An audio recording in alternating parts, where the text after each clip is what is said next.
Democracy is fundamental to this House, the mother of parliaments, an example to the world, which has been through a bad time.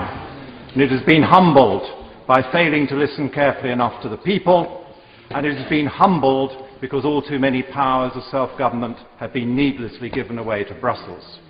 The people not only want us to listen, they not only want us to have this great debate tonight, they not only wish us to have a free vote to express their opinions and their views, but they would also like to feel that the people in this House, charged with the duty of governing, have the power to govern.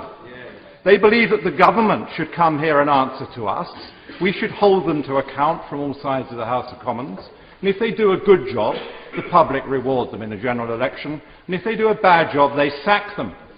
But what we now see happening, because there is too much unaccountable European power, is the breakdown of that fabric of consent which is fundamental to a democracy.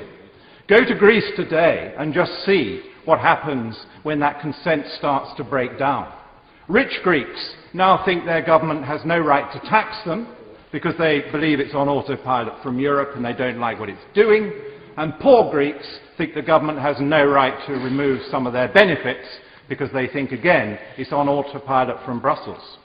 Go to Portugal, or go to Ireland, or go to Slovakia, and we see that the European mess can change governments, regardless of what the people think almost, and when the people put in a new government, it makes absolutely no difference to the policy that the country is following because it is all on autopilot. We no longer have the authority or the opportunity to govern. We have to say already, on too many occasions, to our constituents, I cannot help you with that because it is a European directive.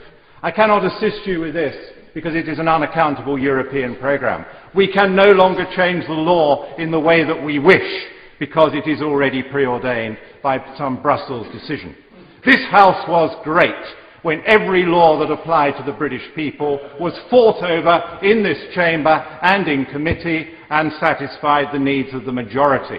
This House was great when the public knew that when they had had enough of rotten government, they could change not just the people, but also the policies they were following. This House was great when it had full control of all our money and did not have to give tariffs and taxes away to foreign powers to spend in ways of which we do not approve. Mr. Deputy Speaker, we need to wake up. We need to do what the British people want us to do. We need to take the responsibility for governing this country. We need to enact the laws. We need to debate and argue about it in here.